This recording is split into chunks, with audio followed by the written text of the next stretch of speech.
Assalamualaikum warahmatullahi wabarakatuh. Nahmaduhu wa nasta'inuhu wa nastaghfiruh wa na'udzu billahi min sururi anfusina wa min sayyiati a'malina. May yahdihillahu fala mudilla lahu wa man yudlil fala hadiya lahu. Asyhadu an la ilaha illallah wahdahu la syarika lahu wa asyhadu anna Muhammadan 'abduhu wa rasuluhu amma ba'du.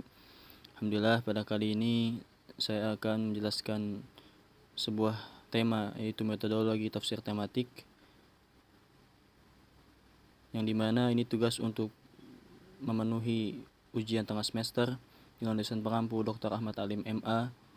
Saya Zaki Alfiqi Jota, saya sendiri dari Prodi Ilmu Al-Quran dan Tafsir. Maka kita akan mengetahui apa saja pokok pembahasan dalam kali ini. Itu ada metodologi tafsir tematik 1, metodologi tafsir tematik 2, tafsir tematik metodologi harta, pendidikan dalam tinjauan tafsir tematik, hakikat ruh dalam Al-Quran, dan cara mencari indeks ayat. Baik, kita masuk ke pembahasan yang pertama. Metodologi tafsir tematik. Sejarah tafsir tematik. Tafsir tematik bukan kajian baru dalam Islam. Peletakan dasar-dasar telah dimulai sejak zaman Rasulullah SAW, yaitu ketika beliau menafsirkan dengan ayat yang lainnya yang semisal. Sebagai contoh, ketika Rasulullah SAW menafsirkan surat Al-An'am ayat 82 tentang konsep jiwa, bahkan jiwa akan tenang jika tercampur kezaliman. Maka sahabat bertanya, apa yang dimaksud kezaliman dalam ayat tersebut? Lalu manfaat metodologi tafsir tematik. Belajar tafsir tematik ini kita akan bisa menafsirkan dan memahami Al-Quran secara tematik. Dan tafsir tematik ini memudahkan kita dalam memahami persoalan yang muncul belakangan, al-qadaya al-mu'asirah, atau isu-isu kontemporer yang membutuhkan jawaban dengan pendekatan tafsir tematik karena bersifat praktis. Lalu ada problem dalam menafsirkan. Menafsirkan Al-Quran jika tidak didasarkan ilmu ini akan berbahaya. Ada beberapa di kalangan mencoba menafsirkan Al-Quran hanya bermodal perasaan dan pengalaman pribadi yang tidak berdasarkan ilmu, sehingga melakukan cocoklogi. Selanjutnya, urgensi metodologi tafsir tematik, yaitu lebih praktis dalam menjawab tantangan zaman. Tafsir maudhu'i mencakup seluruh disiplin ilmu dan perspektif kajian tematik. Tafsir maudhu'i akan mendorong lahirnya berbagai macam disiplin ilmu baru, baik sains dalam ataupun sains sosial. Dapat mengetahui hubungan dan persesuaian antara beberapa ayat dalam satu judul pembahasan. Terakhir, mempermudah para akomodasi untuk mengetahui secara sempurna berbagai macam topik dalam Al-Quran dan pembahasan yang lebih fokus dan menyeluruh. Maka selanjutnya kita akan melihat contoh beberapa ayat yang tentang tafsir tematik, yaitu Al-An'am ayat 82 dengan Luqman ayat 13, dan Al-An'am ayat 59 dengan Luqman ayat 34. Selanjutnya, periode sahabat. Madrasah Mekah atau Madrasah Ibnu Abbas yang melahirkan mufassir terkenal seperti Imam Mujahid bin Jubair, Ikrimah Maula Ibnu Abbas, Taus Al-Yamani, dan Athah bin Abi Rabah. Madrasah Madinah atau Madrasah Ubay bin Ka'ab yang menghasilkan pakar tafsir seperti Zaid bin Aslam, Abu Aliyah, dan Muhammad bin Ka'ab Al-Quradi.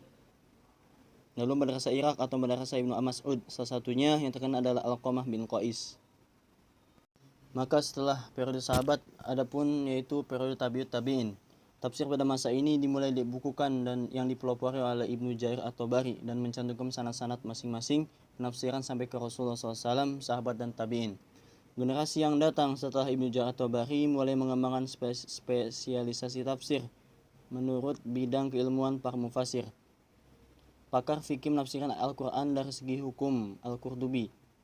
Pakar sejarah melihatnya dari sudut sejarah seperti Atos Sobali dan Al-Kazin, dan seterusnya. Lalu setelah dua periode tersebut, adapun periode setelahnya lebih mengkerucut lagi yang dikenal dengan metode tafsir maudhu'i, yaitu membukukan tafsir menurut suatu pembahasan tertentu sesuai pembahasan disiplin bidang keilmuan, seperti yang ditulis Az-Zarkasi dalam Al-Burhan dan Ibnu Qayyim dalam kitabnya At-Tibyan. Dalam tataran akomodasi, tafsir tematik abad ini dipelopori oleh para ulama Al-Azhar seperti Prof. Mahmud Sayyid pada Jari yang termuat dalam kitabnya, yaitu yang bernama Tafsir Al-Quranul Al-Karim. Selanjutnya, mustalah tafsir maudhu, yaitu mengumpulkan ayat-ayat yang memiliki satu tujuan, mensyarah ayat-ayat dengan kitab tafsir, diurutkan sesuai asbabun nuzulnya, dan komentari, lalu melakukan aktualisasi. Lalu seperti yang dikatakan oleh guru kita Dr. Ahmad Alim dalam menyusun jurnal dan makalah metodologi tafsir tematik ini mempunyai beberapa tahapan. Yang pertama adalah latar belakang, yang kedua bagian kedua kajian teoritis, yang ketiga kajian tafsir, yang keempat pengembangan, yang kelima kesimpulan.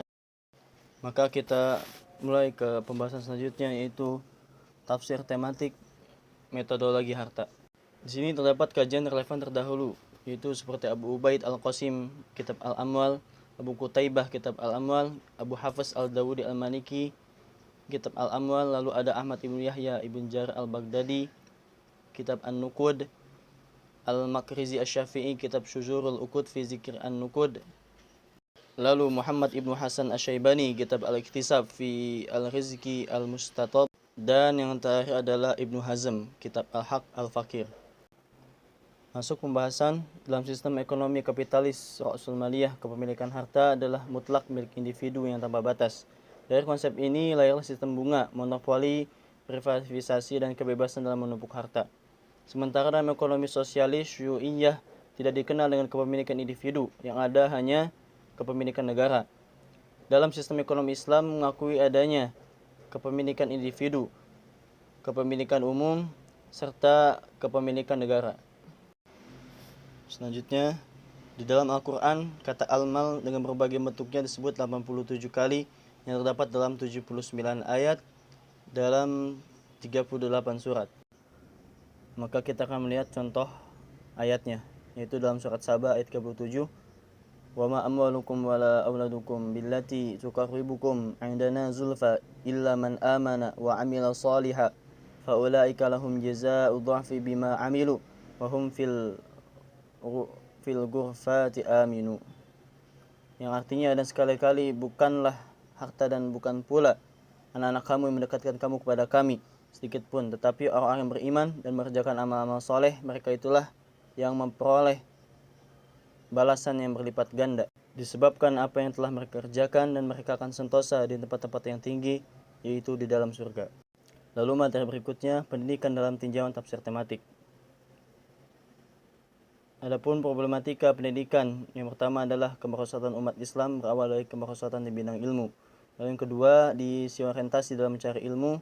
Dan yang ketiga, cengkeraman peradaban barat mewariskan dikotomi ilmu antara science and knowledge, atau antara agama dan yang umum. Materi selanjutnya, tafsir tematik istilah-istilah makna tarbiyah. Mustalah tarbiyah, yang pertama al-islah, yang kedua al-akhlaq, yang ketiga al-intisya'ah, yang keempat yang kelima as-siyasah, dan yang keenam adalah at-ta'lim. Lalu yang ketujuh ialah al-hadiba, yang ke-8 atau tahir, yang ke-9 al-irsyad. Kita akan masuki pembahasan selanjutnya, yaitu tentang aruh. Secara bahasa, aruh bermakna an-nakhu atau tiupan. Aruh itu artinya jiwa yang dengannya badan menjadi hidup. Aruh ini mempunyai makna-makna, yaitu al-burhan, an-nafs, jiwa manusia, lalu ada al-wahyu, lalu Jibril alaihissalam, dan amrun nubuah, perintah atau urusan kenabian. Dan ingat, perkataan aruh disebutkan dalam Al-Quran yaitu sebanyak 21 kali. Lalu ada penafsiran sebuah ulama, yaitu Al-Marwardi, tentang Ruhul Kudus, yaitu kami berikan bukti-bukti yang jelas berupa Injil, mukjizat. Jadi salah satu mukjizat Nabi Isa, dengan izin Allah, Nabi Isa menghidupkan orang mati, kemudian orang yang sudah dicabut ruhnya, kemudian kembalikan lagi oleh Nabi Isa dengan izin Allah, itu disebut Ruhul Kudus. Dan makna yang kedua, yang ketiga. Lalu materi yang terakhir adalah cara mencari indeks ayat, yaitu langkah-langkah mencari indeks ayat. Yang pertama, menentukan tema. Yang kedua, mengumpulkan ayat baik dengan isim dan fiil. Yang ketiga, ayat-ayatnya. Yang keempat, dikaji dan dicari tafsirnya. Dan yang kelima, yang terakhir adalah menyusun sistematika penulisan. Mungkin itu saja yang dapat saya sampaikan. Kurang lebihnya mohon maaf. Yang benar datang daripada Allah SWT, dan yang salah datang dari saya sendiri. Maka kita akhir pembahasan ini dengan doa kifaratul majelis. Subhanallah bihamdihi, subhanallah asyhadu an la ilaha illa anta, astaghfiruka wa atubu ilaih. Assalamualaikum warahmatullahi wabarakatuh.